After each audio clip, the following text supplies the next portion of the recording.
우리가 지금 사순절 기간 중에 새벽마다 함께 모여서 구약에 있는 예언서를 같이 읽고 있습니다. 벌써 지난 수요일부터 시작해서 요엘, 요나, 아모스, 호세아서를 다 마쳤습니다. 그동안에 늦게 시작하신 분들이 있으시면은 호세아서까지 오늘 저녁에 가셔서 다 읽으시고 또 내일서부터는 우리가 똑같은 페이지에서 함께 성경을 읽어 나갔으면 좋겠습니다. 예언자들이 활동한 시기와 그때에 활동한 그 예언자들은 다음과 같습니다. 여러분 안내서에도 나왔듯이 바벨론 포로 시대 이전, 그러니까 남왕국과 북왕국으로 갈려 있었을 때에 북왕국에서 활동했던 선지자, 남왕국에서 활동했던 선지자, 그 선지자들이 요엘, 요나, 아모스, 호세아, 이사야, 미가, 나움, 스바냐, 하박국입니다.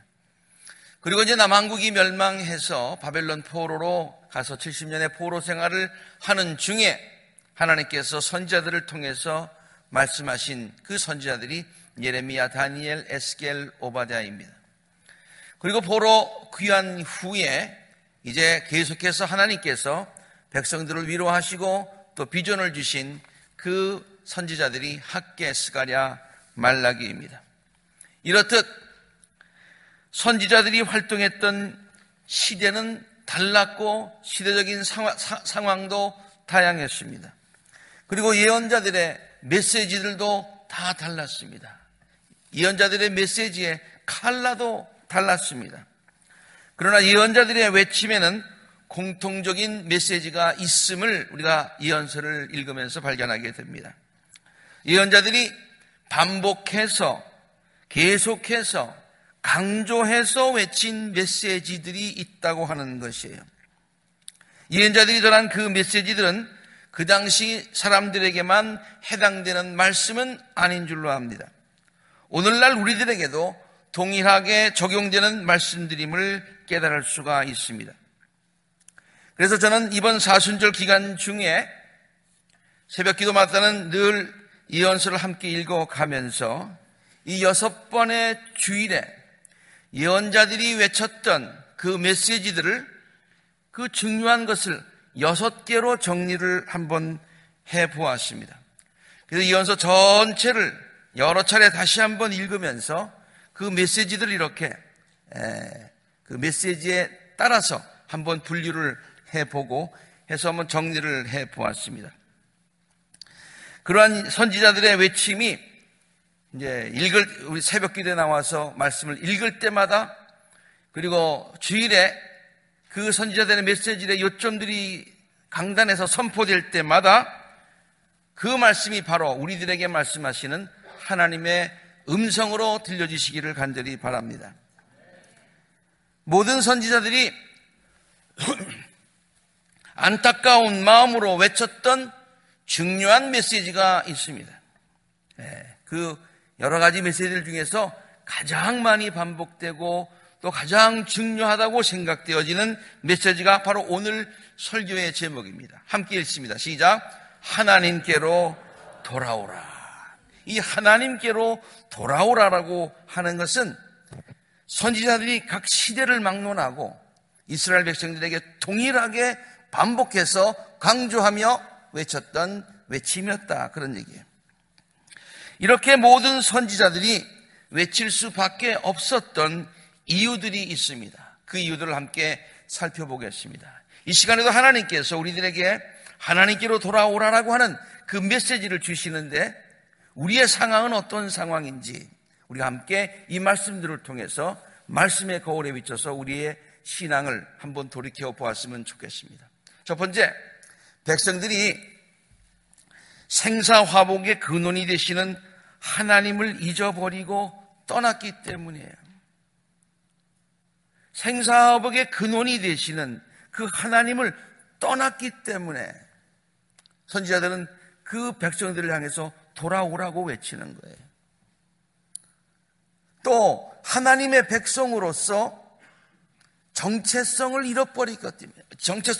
잃어버렸기 때문이에요. 그래서 다시 하나님 자녀로서의 백성으로서의 정체성을 회복하라고, 다시 돌아와서 회복하라고 외쳤던 것입니다. 예레미야서에서 하나님을 떠난 백성들을 예레미야는 이렇게 향해서 예레미야는 이렇게 외칩니다. 참으로 나의 백성이 두 가지 악을 저질렀다. 정말로 이것은 큰 죄다. 하나는 뭐냐면은 생수의 근원인 나를 버린 것이다. 생수의 근원인 나를 버린 것이 가장 큰 죄다라고 외치고 있습니다. 우리가 탕자의 비유에 나오는 그 둘째 아들이 아버지를 떠나서 타지에서 많은 죄를 지었다고 그렇게 성경에 기록하고 있지만은 그것보다 더 큰 죄, 그것보다 더 근본적인 죄가 있었죠. 그것이 뭐였습니까? 아버지의 품을 떠난 것이었어요. 예레미야는 이 백성들에게 생수의 근원이 되시는 하나님을 너희들이 떠났구나.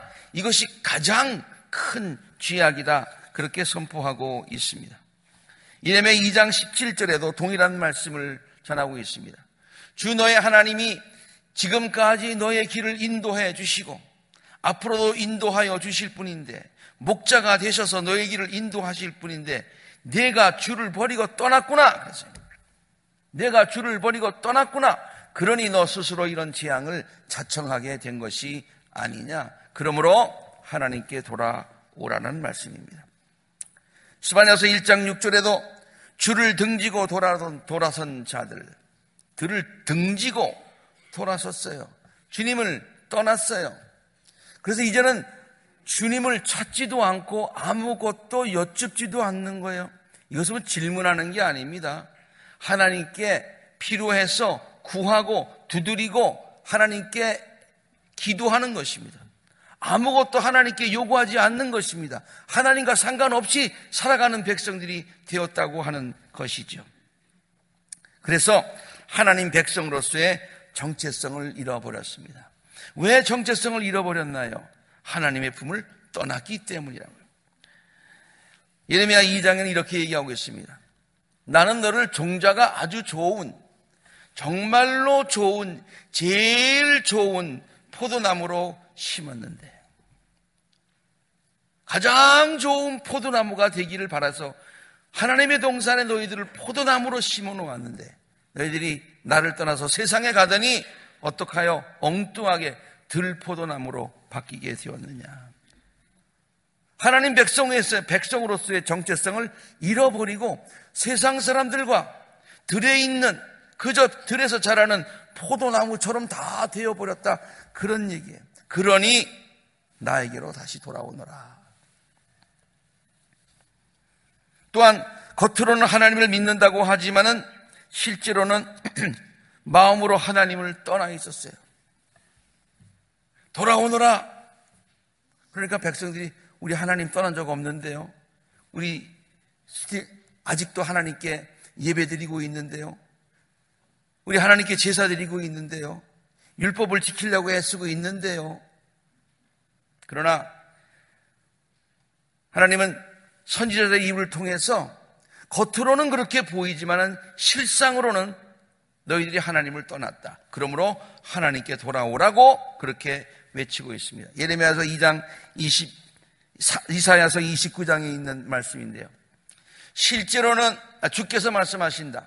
이 백성이 입으로는 나를 가까이 하고, 입으로는 나를 가까이 해요. 입술로는 나를 영화롭게 합니다. 우리의 영광을 받으십시오. 그렇게 해요. 그런데 그 마음으로는 나를 멀리하고 있다. 그렇게 마음으로는 멀리하고 있어요. 그들이 나를 경외한다고 하는 말을 하는데 다만 들은 말을 흉내내는 것뿐이다. 우리들의 찬양과 영광과 존귀를 받으시기에 합당하신 하나님, 정말로 여기서 나와야 되는데 많이 들어서 외워서 그냥 하는 얘기가 되더라. 그런 얘기예요. 그러므로 너희들이 마음이 떠나 있으니까 그 마음을 다시 하나님께로 돌이켜야 된다라고 하는 것이 선지자들의 공통된 외침이었다니. 두 번째, 백성들이 하나님을 잊어버리고 떠날 수밖에 없었던 이유가 있었어요. 어떻게 보면 너무 당연한 결과였어요. 저들이 하나님을 떠나게 되었는데 그 이유를 살펴보니까 하나님을 떠날 수밖에 없었었다, 그런 얘기예요. 그것은 뭐냐면은 백성들이 하나님의 말씀을 멀리 했어요. 하나님의 말씀을 멀리 하니까 하나님의 뜻을 알 수가 없었어요. 어떻게 사는 것이 하나님의 뜻대로 사는 것인지 몰랐어요. 그러니까 자연스럽게 하나님을 떠나지요. 말씀이 있어야 제 길을 갈 텐데 말씀이 없으니까 그냥 가는 거예요. 여러분, 드라이브 할 때 이렇게 표시판이 있어서 일로 가야 됩니다. 일로 가야 됩니다. 할 때 그 글을 있어야 따라가지 않습니까? 그거 없으니까 그냥 짐작해서 따라가다 보니까 길을 잃었다, 그런 얘기예요. 하나님의 말씀을 읽지 않으니까, 멀리 하니까 길을 잃었다는 얘기입니다. 그리고 그 말씀을 때때로 듣긴 하는데 그 말씀이 정말로 기쁨으로 들려지지 않고 부담으로 들려지게 됐다. 여러분 어떻습니까? 사람을 만날 때 부담스러우면 자기도 모르게 점점 멀어지게 되지 않습니까? 하나님의 말씀도 그 말씀이 부담스러워지게 되면 점점 멀어지게 되는 거예요. 그래서 저들이 하나님을 떠났다는 거예요. 그래서 예언자들이 다시 하나님께로 돌아오라고 그렇게 외친 것이죠. 이사야서에 하나님의 말씀을 멀리 떠난 백성들을 참 재미있게 표현하였어요. 모든 묵시가 너희에게는, 묵시라는 말은 하나님의 말씀이 너희들에게는 마치 무엇과 같으냐, 밀봉된 두루마리의 글처럼 되었다 그랬어요. 두루마리, 성경에 두루마리를 착 펴서 읽어야 되는데 그게 밀봉이 되었어요. 실이 되었어요. 그래서 너희가 그 두루마리를 유식한 사람에게 가지고 갔어요. 이것 좀 읽어주세요 라고 내어주면 그는 뭐라고 얘기하는 거 아니? 두루마리가 밀봉이 되어서 못 읽겠어. 뜯으면 될 텐데 밀봉이 되어 있으니까 못 읽는다, 그렇게 얘기하는 거예요. 그러니까 유식한 사람도, 글을 아는 사람도 안 읽어. 너희가 그 두루마리를 무식한 사람에게 가지고 가서, 이건 무식하다는 얘기, 글을 모른다는 얘기예요. 이것 좀 읽어주시오 하면 또 뭐라고 하냐면 나는 글을 읽을 줄 모릅니다 하고 말한다. 그러니까 글을 읽을 줄 아는 사람이나 읽을 줄 모르는 사람이나 하나님의 말씀을 멀리하기 때문에 저들이 하나님을 떠날 수밖에 없었다. 그러므로 하나님께로 돌아오라. 또 하나님의 말씀이 전해진다 해도 저들은 하나님의 말씀을 무척 부담스럽게 생각하더라는 얘기예요. 예레미야서 23장 34절에서 36절까지 이런 말씀이 있어요. 부담이 되는 주의 말씀이라는 말을 사람들이 많이 사용한다는 거예요. 하나님의 말씀 부담이 됩니다. 여러분 설교를 어때 좀 강하게 하면 말이죠, 그것이 챌린지가 됩니다. 도전이 돼서 한번 해보고 싶습니다, 그런 마음이 생기는 게 아니라 부담이 된다 그러면 그 문제죠. 그렇죠? 근데 그 당시 백성들이요, 하나님의 말씀이 부담된다고 하는 말을 많이 했어요. 일반 백성들뿐만이 아니라 예언자도, 제사장도, 또 백성도 똑같이 그런 얘기를 했어요. 그래서 하나님께서 그들에게 벌을 내리시겠다고 하셨습니다. 친구나 친척끼리 서로가 얘기하는 거예요. 성도들끼리 서로 얘기하는 거예요. 부담이 되는 주의 말씀이라고 말하는 거예요. 근데 사실 그렇게 얘기해서는 안 되고, 주께서 무엇이라고 대답을 하셨느냐? 주께서 무엇이라고 말씀하시느냐? 주님이 말씀하시고자 우리에게 말씀하시는 것은 무엇이냐? 좀 이렇게 물어야 되는데 그 말씀이 부담이 된다고 말하면 안 된다, 그런 얘기예요. 부담이 되는 주의 말씀이라는 표현을 너희가 다시는 써서는 안 된다. 부담되면 떠나니까. 부담이 돼서 떠났느냐? 그 말씀이 너희에게 오히려 축복인 줄 알고 다시 돌아오너라, 그런 얘기지요. 누구든지 그런 말을 쓰는 사람에게는 그 말이 그에게 정말로 부담이 되게 될 것이다. 그렇게 말하는 것은 살아계신 하나님, 우리의 하나님, 만군의 주 하나님의 말씀을 왜곡하는 것이기 때문이라고 말하여라. 성경 말씀에 이런 말씀도 있다, 그런 얘기예요. 찬송가 369장의 그 찬송을 부르면서 어떤 때는 옆에서 부르는 사람들이 그냥 생각 없이 부르다 보면 그렇게 그저 그냥 편하게 발음하다 보면 그렇게 귀에 들릴 때가 있어요. 내 주와 맺은 언약은 영 불변하시니. 그랬죠? 네? 어떻게 부르 찬송가 어떻게 나가는 거죠? 네? 내 주와 맺은 언약은 영불변하시니. 그 찬송이죠, 그렇죠? 네. 내 주와 맺은 언약은, 하나님의 언약은, 하나님의 말씀은 신실하시고 불변하다. 아멘. 그 말을 그렇게 기쁘게 받아들여야죠. 근데 잘못 부르면 어떻게 부르는 줄 아세요? 내 주와 맺은 언약은 영불변하시니. 그렇게 들려야 돼요. 아니, 하나님의 말씀이 기쁨으로 들려야지 부담으로 들리고 불편하게 들리면 어떡하느냐, 그런 얘기예요. 그래서 저들이 하나님을 떠난 거예요. 하나님을 떠난 거예요. 그래서 선지자들은 그렇게 말씀을 멀리하고 말씀이 부담이 되어서 하나님을 떠난 백성들을 향해서 하나님께로 돌아오노라, 그렇게 외치고 있는 것이죠. 선지자들이 백성들에게 하나님께로 돌아오라고 외친 세 번째 이유가 있었어요. 정말로 중요한 것인데 하나님을 떠나서는, 하나님을 떠났기 때문에 백성들의 모습이 너무 안타까운 거예요. 그것은 뭐냐면은 하나님의 은혜를 잊어버렸어요. 그리고 세상에 나가서 살면서 불평과 불만 가운데 그렇게 살고 있어요. 불행하게 행복하지 못하게 살고 있어요. 그러니까 다시 하나님께로 돌아와서 만복의 근원이 되시는 하나님이 누구신 걸 깨닫고 하나님께 감사하고 그 하나님이 주신 복을 누리며 나누며 기쁨 가운데 살아야 되지 않겠느냐. 하나님께로 돌아오라, 그렇게 외치고 있는 것입니다. 이사야서에 보면은요, 아주 이런 비유를 들고 있어요. 백성들이 하나님의 은혜를 모르고 하나님을 떠난 백성들의 모습을 이렇게 묘사하고 있습니다. 하늘아 들어라, 땅아 귀를 기울여라. 주께서 말씀하신다. 내가 자식이라고 기르고 키워왔는데 그들이 나를 거역하였다. 소도 제 임자를 알고 나귀도 주인이 저를 어떻게 먹여 키우는지 아는데, 동물들도 아는데 이스라엘은 알지 못하고 나의 백성은 깨닫지 못하는구나. 하나님의 은혜가 누군지 몰라요. 동물들도 먹이주는 사람이 누군지를 알고 먹이주는 사람 앞에서는 꼼짝 못하는데, 사람은 만복의 근원이 되신 생사화복의 근원이 누구인지 알지 못해. 그리고 그분을 우습게 생각한단 말이에요. 얼마나 어리석으냐. 슬프다.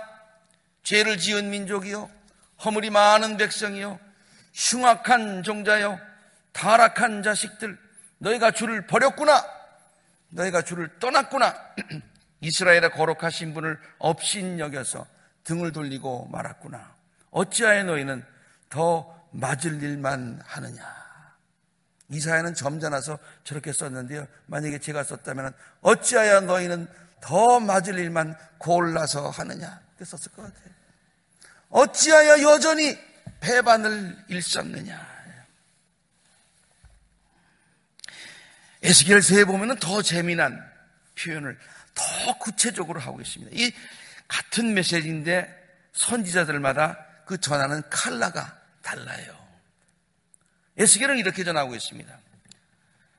내가 태어난 것을 한번 얘기해 볼까? 비유를 한번 얘기해 볼까?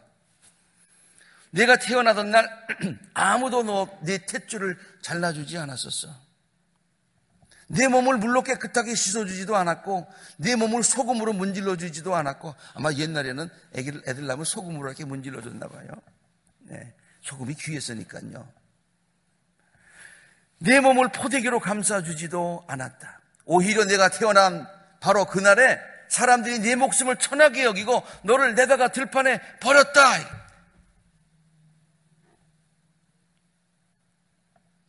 바울의 표현에 의하면 너희는 날 때부터 진동의 자식이었다.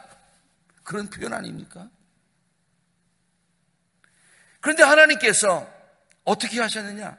정말로 보잘것없는, 정말로 보잘것없은 그들을 어떻게 대해주셨냐? 그때 내가 내 곁으로 지나가다가 피투성이가 버둥거리는 것을 보고서 데려다가 목욕시키고 내 몸에 묻은 피를 씻어내고 기름을 발라주고 또 내가 너를 키워서 들에 풀처럼 무성하게 하였다 해.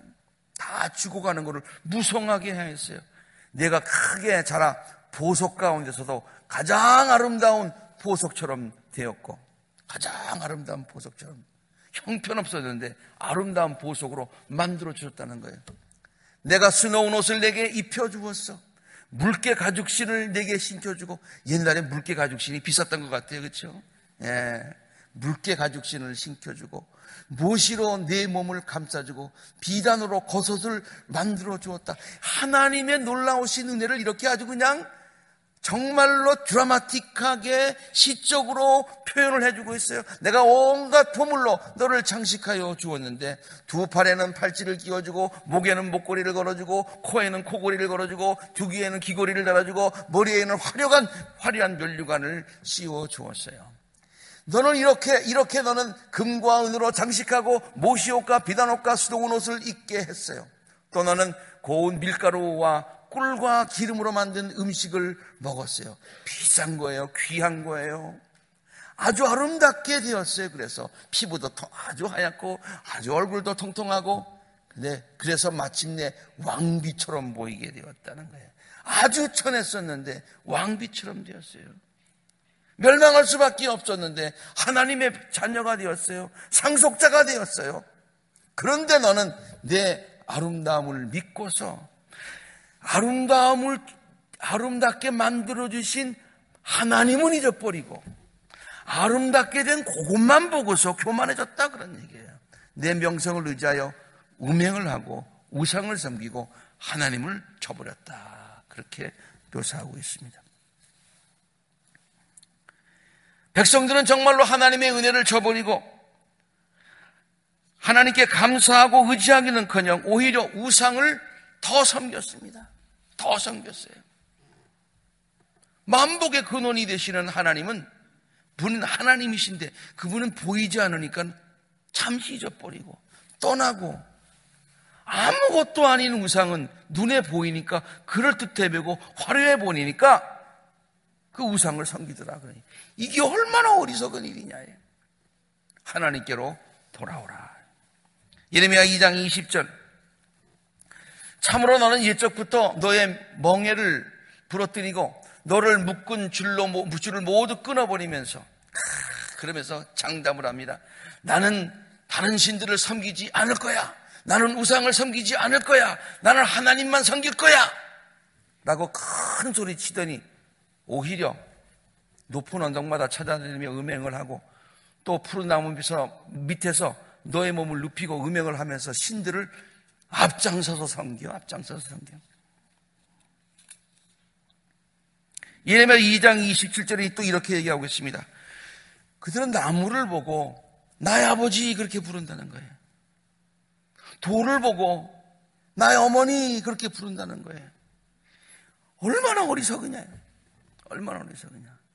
아무것도 할 수 없는 나무와 돌을 가르쳐서 아버지, 어머니라고 부르는데 정말로 만군의 아버지, 만군의 주, 생사화복의 근원이 되시는 하나님, 생수의 근원이 되시는 하나님, 그 하나님은 잊어버리고 떠났다 이 말이에요. 그러니 다시 돌아오너라. 여러분이 역사서를 보면은요, 예언서를 보면은 북왕국, 남왕국 나오고 그 주변에 정세가 나오고 바벨론, 아시리아, 이집트 이런 모든 얘기가 나오면서 반복적으로 나오는 똑같은 얘기가 있습니다. 그것이 뭐냐면은 모든 것의 주관자는 하나님이신데, 역사의 주관자가 하나님이신데 하나님을 의지해야지 다른 것들을 의지한다. 이것은 우상숭배와 같은 맥락에서 지금 선지자들이 그렇게 가르치고 있는 메시지죠. 저들은 하나님을 의지해야 되는데 이집트를 의지하고 아시리아를 의지하고 바벨론을 의지하다가 다 거기에 오히려 당하고 빼앗기고 수치당하고 있다, 그런 얘기예요. 예레미야 2장 18절에 이런 말씀이 있습니다. 이제 내가 시올 강물을 마시려고 이집트로 달려가는데 이게 무슨 일이냐. 종이 호랑이야. 가봐야 아무 소용없어. 그런데도 달려가는 거야. 유프라데스 강을 마시려고 아시리아로 달려가요. 그거 왜 가? 나중에 너희들을 침략할 침략자인데. 아니 거길 그냥 가? 도와줄 사람이 아니야. 예레미야 2장 36절.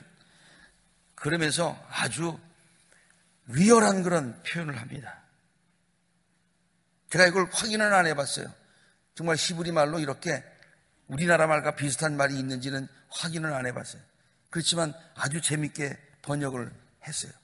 간에 붙었다, 쓸개에 붙었다고 하니 너는 어쩌면 그렇게 지조가 없느냐. 하나님을 의지했다가 한때는 이제 하나님 떠나서 세상을 의지했다가 이집트 의지했다가 바벨론 의지했다가, 그러므로 너는 아시리아에서 수치를 당했던 것처럼 이집트에서도 수치를 당할 것이다. 하나님께로 돌아오는 선지자의 외침은요, 정말로 간절하고 안타까운 절기였습니다. 이 예언서를 쭉 읽다 보면 하나님께로 돌아오라고 외칠 때에 그 메시지가 귀에 들리는 듯해요. 돌아오시는 것이 좋지 않을까요? 이런 메시지가 아니에요. 이젠 좀 돌아와라, 그런 메시지가 아니에요. 하나님께로 돌아오라, 하나님께로 돌아오라. 정말로 안타깝게 외치는 절규였다는 거예요. 그 절규가 들려지지 않습니까? 성경을 읽다 보면 그 왜 그렇게 안타깝게 외쳤을까? 하나님께로 돌아오라는 건데 그것이 왜 이렇게 절규를 해야 되느냐? 왜냐면요, 그 문제가 하나님께로 돌아오고 안 돌아오고 하는 문제가 이게 보통 심각하고 보통 중요한 문제가 아니기 때문에 그래요. 저들이 하면 좋고 안 돼도 그만이고 그런 문제가 아니란 말이에요. 선지자가 깨달았을 때는 저들이 하나님께 안 돌아오면 죽는 거예요. 하나님께 돌아와야 사는 거예요. 그러니까 외치는 거예요. 하나님께로 돌아오는 것은 단순한 선택의 문제가 아니라 생사를 위한 필수적인 것이기 때문이에요. 아모스서에 있는 말씀을 인용합니다. 나 주가 이스라엘 가문에게 선고한다. 시작. 너희는 나를 찾아라, 그러면 산다. 다시. 너희는 나를 찾아라, 그러면 산다라는 얘기는 나를 찾지 않으면 죽는다, 그런 얘기예요. 그렇죠? 나를 찾지 않으면 너희는 죽는다. 베델 찾아가지 마. 길갈로 들어가지 마. 부엘제바로 넘어가지 마. 길갈 주민들은 반드시 사로잡혀가고 베델은 폐허가 될 것이야. 시작. 너희는 주를 찾아라, 그러면 산다.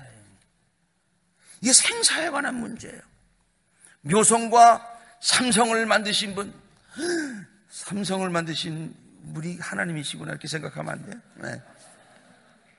이건 그냥 별을 얘기하고 있는 거예요. 묘성과 삼성을 만드신 분, 어둠을 여명으로 바꾸시며 낮을 캄캄한 밤으로 바꾸시고 바닷물을 불러 올려서 땅 위에 쏟으시고 천지를 창조하시고 천지를 관리하시고 지배하시는 만군의 하나님, 그분을 찾아라. 그분을 찾아라. 그 이름이 주님이시다. 안 찾으면 죽는다, 그런 얘기예요. 이렇게 중요한 것이기 때문에 외쳤고요. 또 선지자들이 간절한 마음으로 외칠 수밖에 없었던 것은 뭐냐면은, 긴 얘기를 짧게 해서 백성들이 그냥 그걸 깨닫지 못해. 깨달아야 되는데 깨닫지 못해. 아니, 깨달을 수 있는데 깨닫지 못해. 낯 놓고 기억자 모른다고 그러는데 낯을 놓고도 이 기억자인지 모르는 거예요. 아무리 사인을 줘도 무슨 뜻인지 깨닫지 못하는 거예요. 아무리 가르쳐줘도 몰라. 뭐 태생적으로 좀 둔한 사람이 있긴 있습니다. 네. 암만 가르쳐줘도 눈치를 줘도 이렇게 눈치를 줘도 못 깨달아. 네. 그래서 누가 그러잖아요. 여호와군 살아도 곰하고는 살기 힘들다고. 못 알아먹어. 그래서 안타까운 마음으로 소리 높여 외치는 거예요. 호세아서에 있는 말씀을 한번 보세요. 온갖 외세가 국력을 삼키는데도 지금 주위에 있는 일들이 막 일어나고 있어요.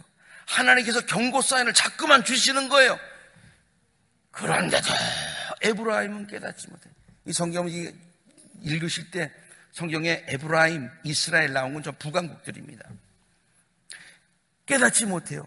죽을 날이 얼마 남지 않은 것도 깨닫지 못해요. 이 모든 일을 겪고도 깨닫지 못해요. 이 모든 일을 겪고도 깨달아야 되는데 또 해. 주 하나님께로 돌아오지 않아. 나를 찾지도 않아. 그러니 얼마나 답답하냐 이게. 그러니까 외치는 거예요. 그 외침의 소리가 우리들의 귀에도 심령에도 들려질 수 있기를 바랍니다. 하나님께로 돌아오라고 외쳤던 선지자들이 갖고 있었던 확신과 믿음이 있었어요. 정말로 자신 있게 선지자는요, 하나님께 돌아오라. 하나님께 돌아와야 산다. 그럼 이런 얘기가 있었어요. 그럼 하나님께 돌아오면 하나님께서 어떻게 하실 건데? 용서해 주실 건데? 축복해 주실 건데? 괜히 가만히 있으면 되는데 하나님께 가가지고 괜히 한 번 더 맞을 수는 있잖아. 이런 생각을 할 수도 있을 거예요. 자, 보세요. 탕자가 밖에 나가서 이제 방황하다가 다시 깨닫고 아버지 집에 들어올 때 어떻게 돌아왔어요? 물론 깨닫고서 돌아왔는데, 자기의 잘못을 깨닫고서 돌아왔는데, 아버지한테 가면 아버지가 용서해 주신다는 확신이 있었기 때문에 왔죠. 그렇죠? 용서 받을까 아니면 혼날까? 50-50%야. 그러면 안 갔을 거야. 근데 확실히 용서해 주신다는 확신이 있었기 때문에 온 거예요. 내가 아버지한테 가면 다리 몽둥이가 부러진다. 그럼 가겠어요? 안 가. 예언자들이 하나님께로 돌아오라 강력하게 자신 있게 외칠 수 있었던 이유는 하나님의 자비하심과 은혜가 풍성하시고, 하나님은 분명히 용서하시고 회복시켜 주시고 우리를 축복해 주신다. 그러니 걱정하지 말고 돌아오라 라고 자신 있게 외칠 수 있었던 것입니다. 요엘서에 있는 말씀을 한 번 읽어볼까요? 주 너의 하나님께로 돌아오라. 주께서는 은혜롭고 자비로우시며 오래 참으시며 한결같은 사랑을 늘 베푸시고 불쌍히 여기는 마음이 많으셔서 뜻을 돌이켜 재앙을 거두기도 하신다. 에브라임아, 내가 너를 어찌 버리겠느냐? 이스라엘아, 내가 너를 어찌 원수의 손에 넘기겠느냐? 사실은 넘겨야 돼. 근데 어찌 내가 넘기겠느냐? 내가 어찌 너를 원수의 손에 넘기겠느냐? 내가 어찌 너를 아두마처럼 버리며 내가 어찌 너를 스보임처럼 만들겠느냐? 너를 버리려고 하여도 사실은 가만 생각해보면 벌 받아야 되는데, 버려야 되는데 나의 마음이 허락하지 않는구나. 그런 얘기 않는구나. 왜? 시작. 너를 불쌍히 여기는 애정이 나의 속에서 불길처럼 강하게 치솟아 오르는구나. 하나님의 사랑입니다. 하나님의 사랑입니다. 그러므로 예언자들은 하나님의 심판을 외치는 것이 아니라 하나님의 사랑과 인자하심을 선포하는 것이죠. 그리고 하나님께로 돌아오라예요. 아무리 화가 나도 화내는 대로 할 수 없구나. 내가 다시는 에브라임을 멸망시키지 않겠다. 나는 하나님이요 사람이 아니다. 나는 너희 가운데 있는 거룩한 하나님이다. 말씀을 정리하겠습니다. 모든 선지자들이 시대마다 동일하게 반복하고 강조하여 외친 메시지가 이 시간 우리들의 심령에도, 우리의 교회에도, 우리의 삶에도 강하게 들려질 수 있게 되기를 바랍니다. 하나님께로 돌아오라는 메시지는 비단 하나님 신앙을 완전히 저버린 사람들에게만 해당되는 메시지가 아닙니다. 하나님께로 돌아오라 라는 메시지를 전했으니까 우리는 돌아올 필요가 없잖아요. 이미 여기서 예배 드리고 있는데 왔는데 뭘 돌아올 필요가 뭐가 있어요. 오늘 설교는 나한테 해당 사항 아니에요. 하나님을 의지하기보다 점점 더 세상을 더 의지하고 있는 성도들을 향한 메시지입니다.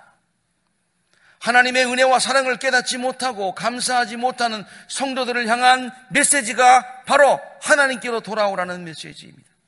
하나님의 말씀을 멀리하고 부담으로 느끼고 있는 성도들을 향한 메시지입니다. 신앙생활과 교회생활에 활력을 잃어가고 있는 성도들을 향한 메시지입니다. 이제는 신앙생활이 형식화되어서 습관화되어서 그냥